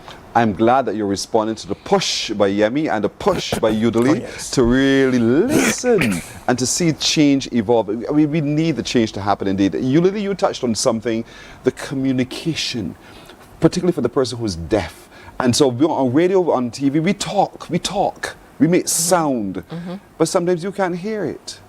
And so therefore the warning does not quite reach you in the same way. Have you considered recommending some tools and techniques that can help to fill that gap? Well, presently, Pearson, the Barbados Meteorology Services, they do have an app, and DEM also has an app. So CAP, those 2 apps are available to persons who are deaf as well as persons within the rest of the disabled community. So those applications definitely can help, but they can always be enhanced to allow more people with disabilities to understand the warnings and some of the action steps that they can take. And I think as we look at how we are moving forward, how do we really help our society, particularly the people with disabilities, to have an action plan? How do you have an escape route? What type of material you need to pack into your takeaway bag. So these are some simple but practical steps that we need to constantly remind people of what to do, how to do it, and take into consideration the type of disability that the individual has and how do you move forward. And I'm glad you said it like that. You're saying so many powerful things in it, because though you're disabled does not mean that you can't do for yourself. Correct. You still have a responsibility to look after yourself and your family and everything around you. But when you need help, know that the district emergency organization is there to assist you, and to be able to have access is going to be critical. To know the information for yourself is also going to be critical, but to have the response in a timely, meaningful way is also equally important. And that's where, Yemi, you also come in, you young people come in and not see this as, in my opinion, I'm not preaching at you, not see this as simply, well, we call the organization, as young people tend to do, we told them, but what can you do in real life to make a real difference, do you see? Yeah, so I was telling Selwyn that this is it's a relationship that needs to be built. So we need to come to the DEM, but they also need to come to us. And we've been saying that they need to also meet us where we're at. sometimes social media actually isn't the best way to reach us. This is a very intense conversation we had on Friday, because the young demographic is are people below the age of 35. So you have people between the age of 1 to 18 who may need to be reached in a different way, and people 18 and above who maybe need to be reached in a different way. So we actually need to go down physically into the schools and hear exactly what young people want. And the answer is that I don't know exactly what that might be, because I can't be the entire mouthpiece for all young people. Yes. But if we do the work to gather their insights, then it is then that we can properly represent them and all young people, because people 18 to 35 are often also left out of conversations. They're not exactly seen as young people. They're seen as young people who have jobs. So they actually just need to go and get a job. But they also need to be catered to, because they also feel the same struggles that we all feel. So yeah. Selwyn, this is exciting. It is. I'm so pleased you brought the two low ladies here with me today. And this is truly an exciting moment in time. I could only wish well. I could only wish well. And I hope that the conference is so oversubscribed that you find yourself pressured to do more, not just a part 2, but to do more of a part 1. I think those at the beginning. I think what is the excitement also is that we are going to hear from persons with the disabled community and the young people.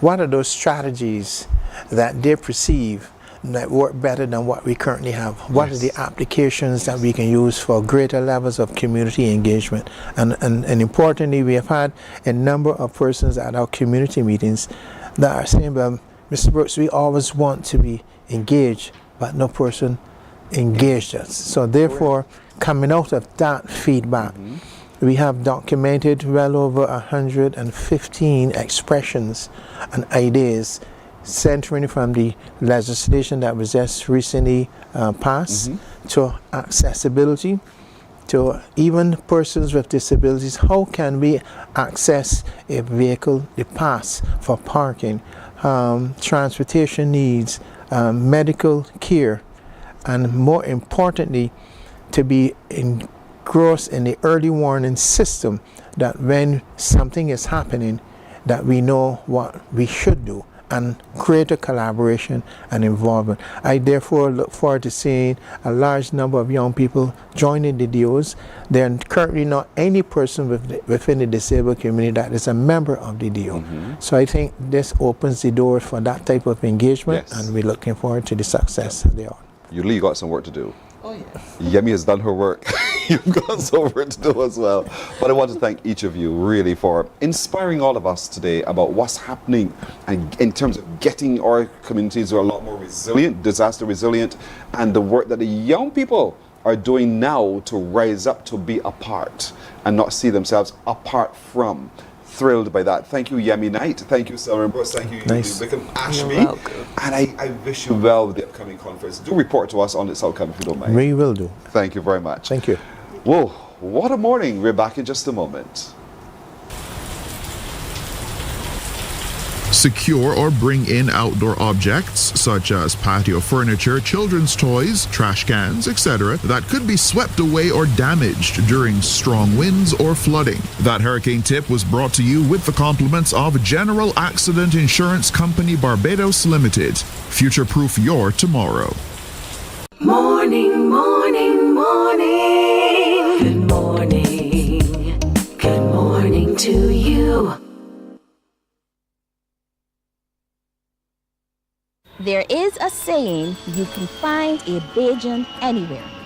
Are you a Bajan living abroad? Or do you know of one who has migrated to another country? Well, we at Mornin Barbados would love to have you or them on our Bajan Afar segment. Share your amazing stories, experiences, and how you have adapted to a new culture. Send us an email to morninbarbados@cbc.vb. And together we will travel the world.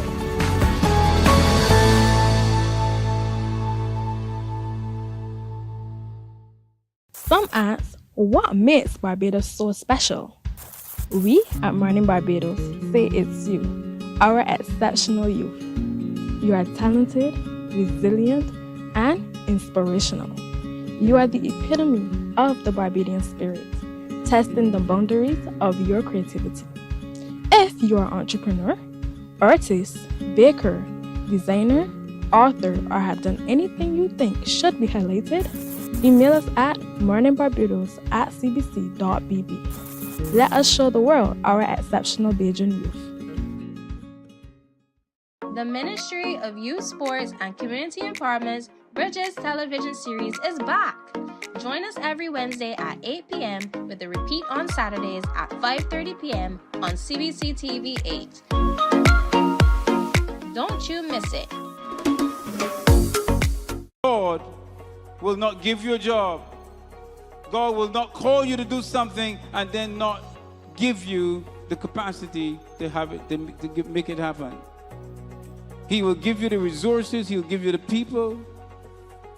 Not only will he equip you with ideas, but he will equip you with favor, as he did Nehemiah. Turn on the latest episode of Infinite Possibilities, only on CBC TV 8, every Sunday. Morning, morning, morning. Good morning. Good morning to you. Everybody jump! Everybody jump! 1, 2, 3.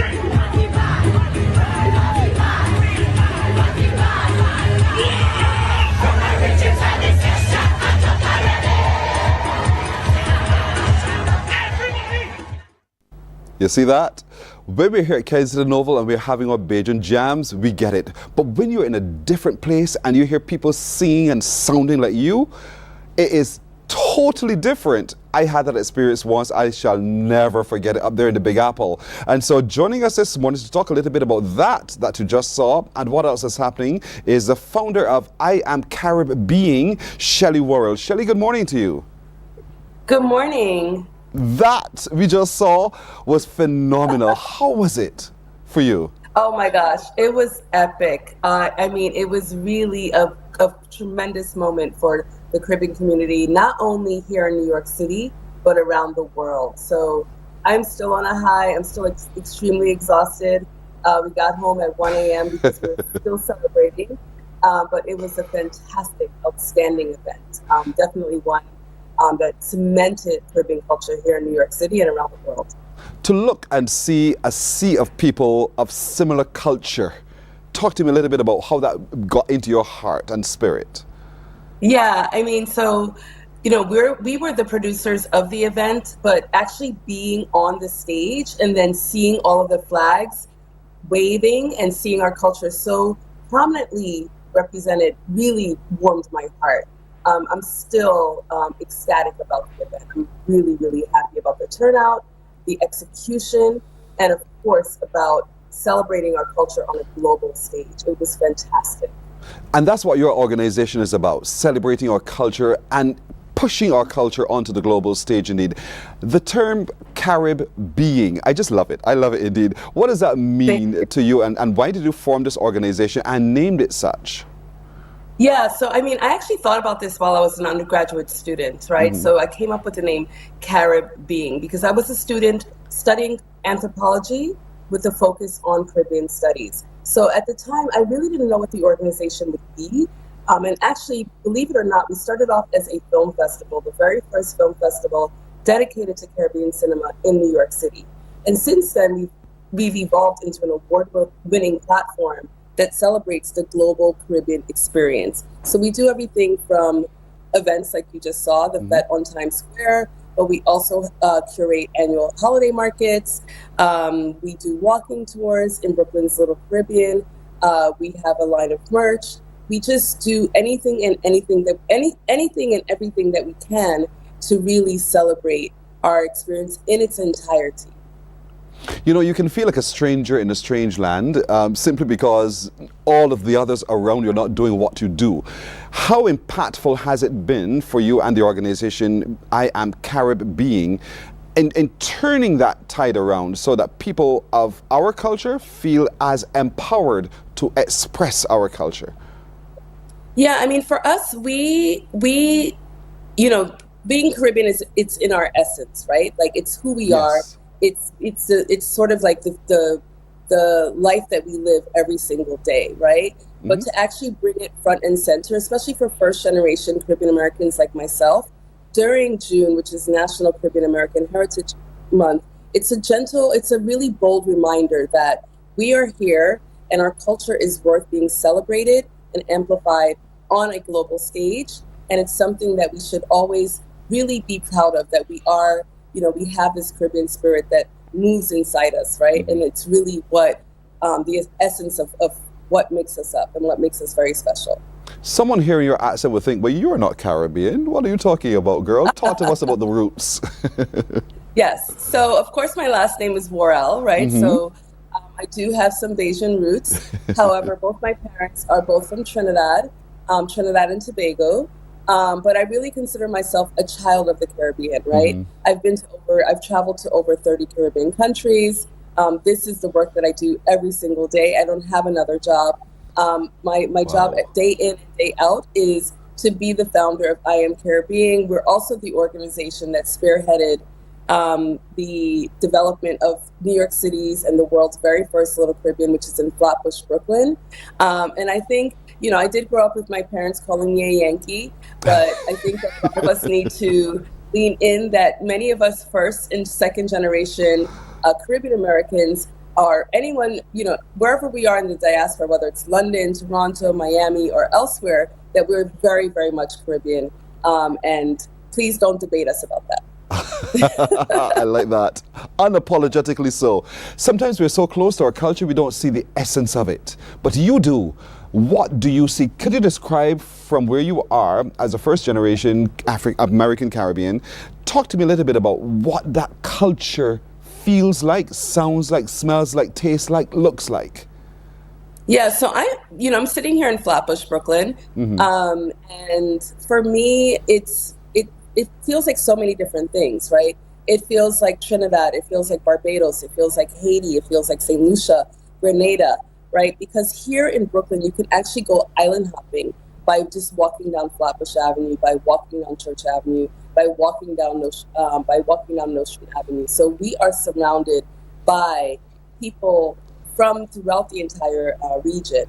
So from here, you can go island hopping, right? You can go from fish cakes to roti to Rio to Pilau, right? To Kukup, right? Last week, the BMTI just had the oysters here in New York City. And it's really a testament. Not only did they have it in New York City, they had it in Brooklyn. And I believe that they picked Brooklyn because Brooklyn is the epicenter of the Caribbean diaspora. It is the largest and most diverse Caribbean community outside of the Caribbean itself. Wow, that must feel like magic, honestly, to be immersed in the culture in the way that you do. But you do more simple. Your organization does more than just fetes. You also are able to bring people closer to the other things that they have memories of, like the hot pepper sauce and a whole host of other things. So talk to me about how you connect us, those of you there, still with our culture from home. Well, one such way that we do that is we do have our space. It's called I Am Caribbean Headquarters. It's on Nostrand Avenue, 1399 Nostrand.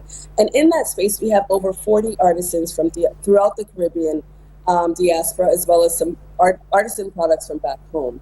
So we do have everything from pepper sauce. We actually serve a really popular pepper sauce that's made by a Bajan American. It's Shaquanda Will Feed You. And he does a really wonderful rendition of pepper sauce. But we have everything there from spices to sea moss, candles. They really call it Little Caribbean's duty free. So you could come in and have a really immersive cultural experience. We also host tours in partnership with National Geographic.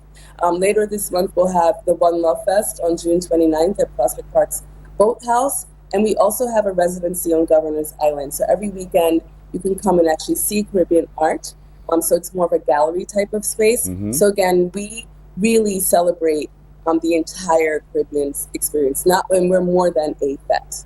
I just love that you do this, and you do this so powerfully and unapologetically, because you could choose a different path, but you've chosen this path to be a Caribbean, a person from the Caribbean with roots grounded in our culture, and to express it in the way that you do.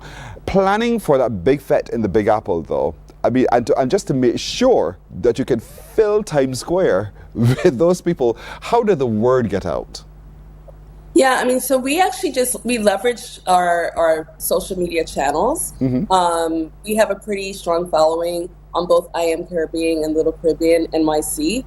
So we just sort of generated some buzz around it. And within one day, there were 4,000 RSVPs.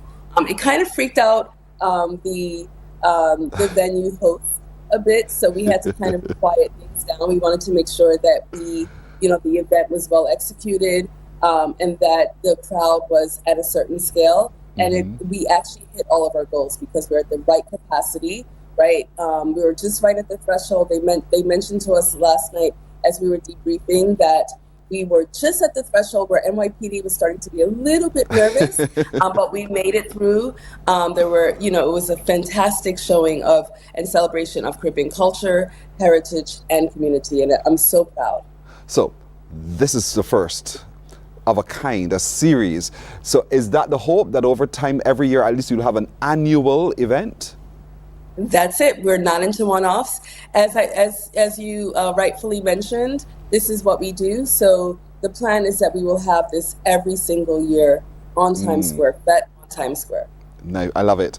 You just mentioned the phrase, this is what we do. And I'll give you my experience for a second. I went to, what is it called, the September event? Labor Day celebrations. Labor Day, yeah. And while there, all I heard was Natalie Burr, a Barbadian artist, singing, "This is what we do," as Bajans. And there was nothing that sounded sweeter to my ear. Even though I know the Trinidadian music, I know the music from elsewhere, but to hear the sound of Barbados meant so much. And I'm sure that for a lot of people who live in your area, in Brooklyn, who are equally excited just to get a taste, a feel, a sound of home means so much, and that's what you do. And I really want to thank you for doing so, because for us back here, it means a lot to know that what we feel is reverberated somewhere else in the world by other people. And so we cannot ever lose our culture. You've really reminded us of that. We cannot lose our culture. And I'm glad that you're doing this. Shelley, I want to thank you.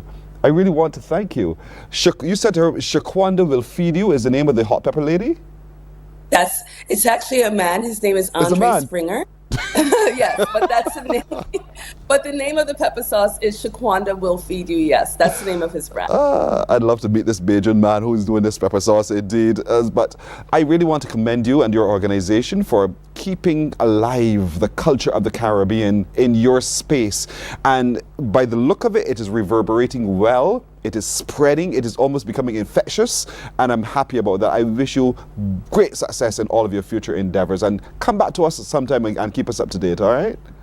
Will do. Thank you so very much. Oh, you are more than welcome. Her name is Shelley Worrell. She's the founder of that website you're seeing on your screen right now, looking at culture and a whole lot more. 11 years doing this, but her baby's growing up. It's growing up, and it's making a big difference. The child that she gave birth to 11 years ago is making its impact right now.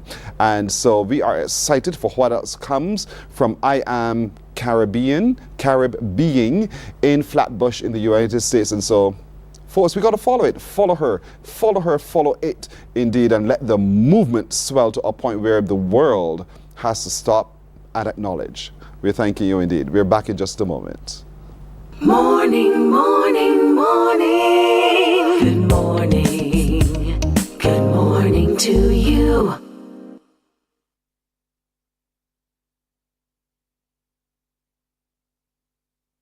God will not give you a job. God will not call you to do something and then not give you the capacity to have it, to make it happen. He will give you the resources. He'll give you the people. Not only will he equip you with ideas, but he will equip you with favor, as he did Nehemiah. Turn on the latest episode of Infinite Possibilities, only on CBC TV8, every Sunday at 1:30 p.m., sponsored by Covenant Life Teaching Center. Welcome to Nature's Discount, the ultimate health food store.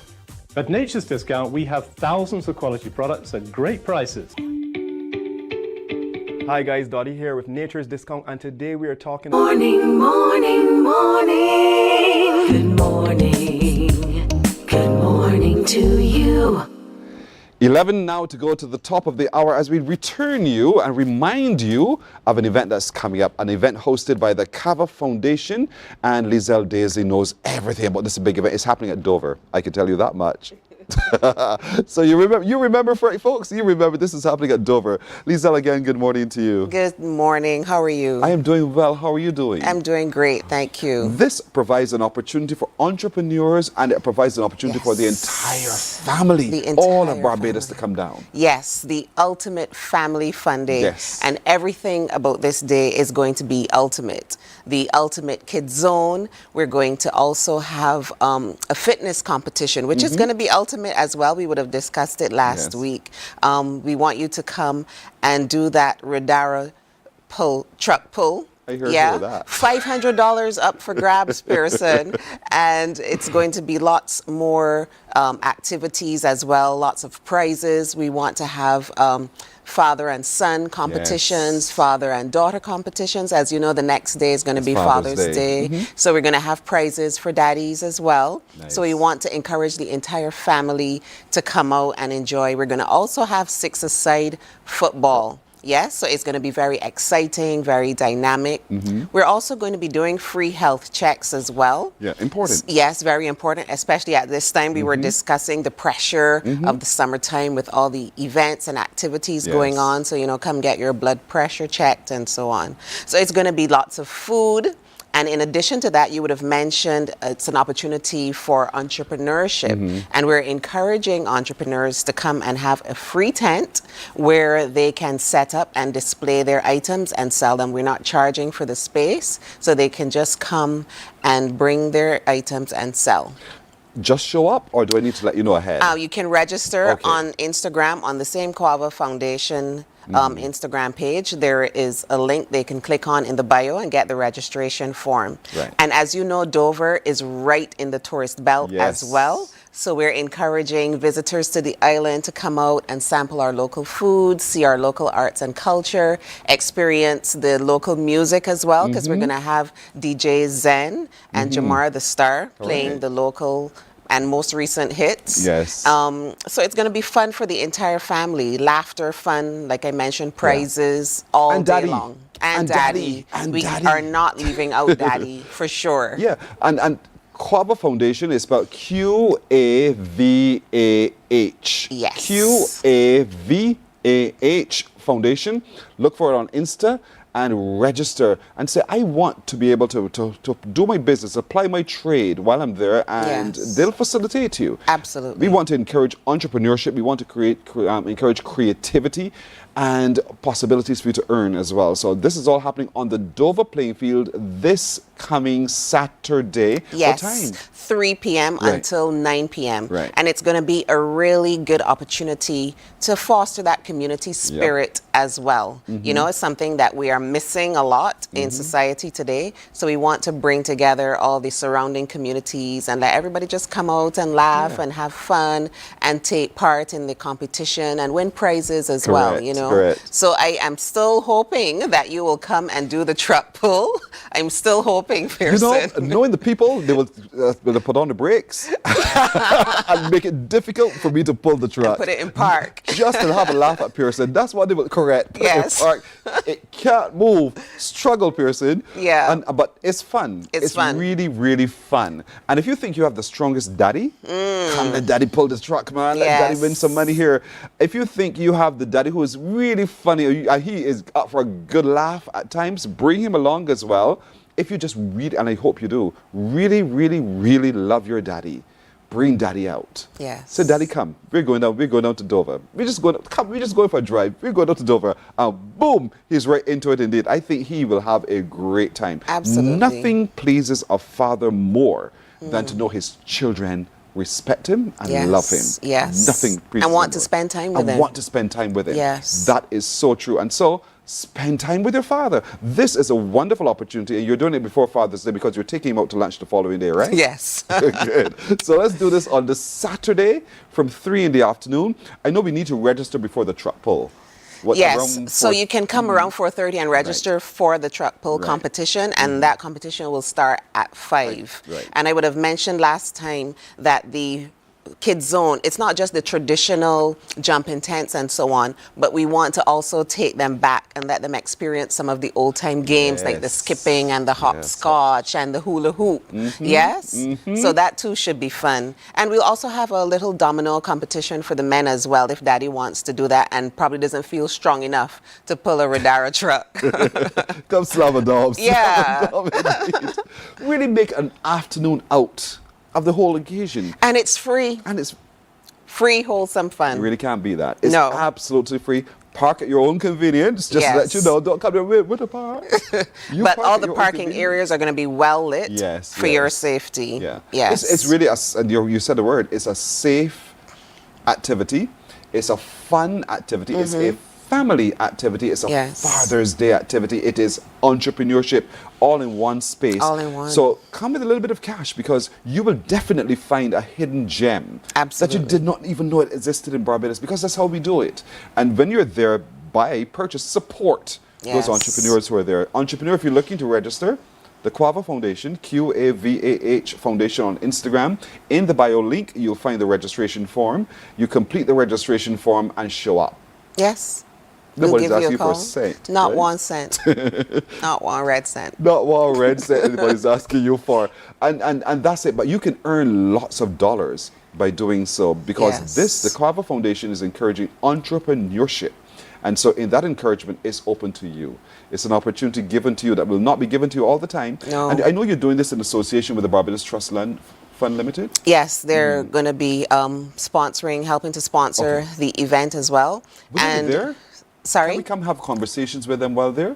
I'm sure they will be passing through. Yes, I hope so. But the event is in association with Christchurch South under the patronage of Chantal Monroe Knight. So it's really a community event and we want to encourage the community to come out. As we would have said earlier, we're incubating entrepreneurship. We want the kiddies to have fun. And it's good sportsmanship as well because we have the soccer, which is football, right? And we also have the fitness competition, health checks, everything. You know there's a basketball field on there, right? Yes. Basketball court. Yes.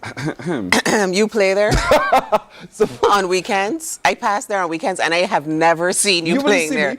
I know people that play there and I can ask them if you play. All right. They will tell you that no, we have not seen him. So you're quite right on that score. But there's basketball court there. Yes. And you can play basketball if you care to do so. Absolutely. And you can also play road tennis there. So there's lots of options. Yeah. Yeah. There's so much I can have. It's a large playing field, but it can accommodate all of you. And we want all of you to come out to your numbers on Saturday from 3 in the afternoon. Get there early o'clock. Yeah. Find your space. Food and drinks will be available on sale. Don't worry about it. Entrepreneurship in full favor. And so you remember, walk with a little bit of cash and enjoy yourself. Yeah. Bring daddy along, slam a dom, pull the truck, engage in football, basketball, road tennis, everything. Saturday. This coming Saturday, ladies and gentlemen. This coming Saturday. And it's free. It's totally free. That's the beauty of the whole thing. Yes. Lizelle, thank you again. Thank you so much for having me again. You're very welcome. I hope the note is crowded Yes. beyond measure. You should pass through. I really should indeed. We're coming back in just a moment.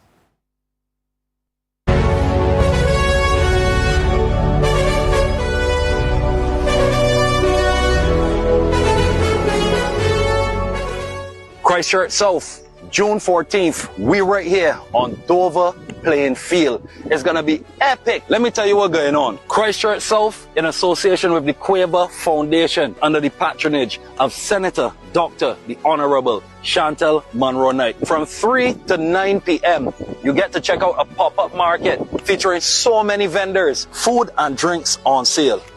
Big football showdown, Masters, Junior, and we also got something for the ladies as well. And we got special Father's Day competitions with prize money. Matter of fact, we got games and prizes for everyone. And the children, you ain't gonna worry about them. We got a kids zone and we gonna have some fun. And everybody coming out. Christchurch South, it's gonna be crazy here.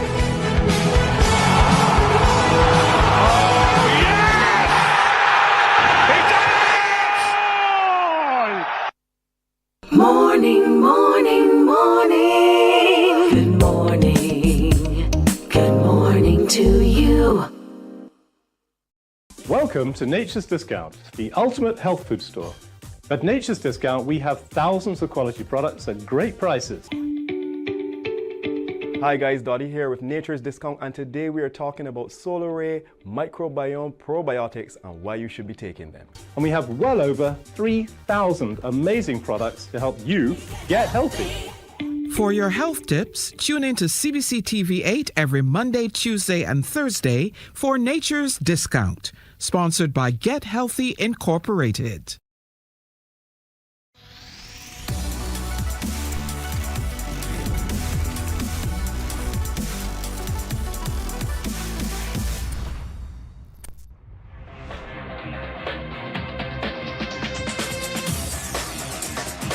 Week after week, Scald presents exciting reports and documentaries on the most varied topics of our time.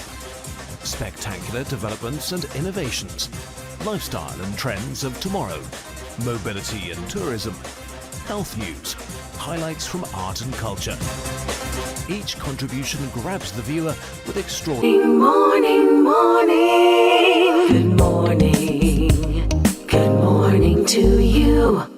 As the song says, my Lord, what a morning indeed. And what a morning I hope it has been for you as well. We want to wish you a great today. My little team joins me in saying that to you, and we're looking forward to seeing you tomorrow. Take care until then. Bye-bye. Wake up, wake up, wake up, wake up. Barbados, get up.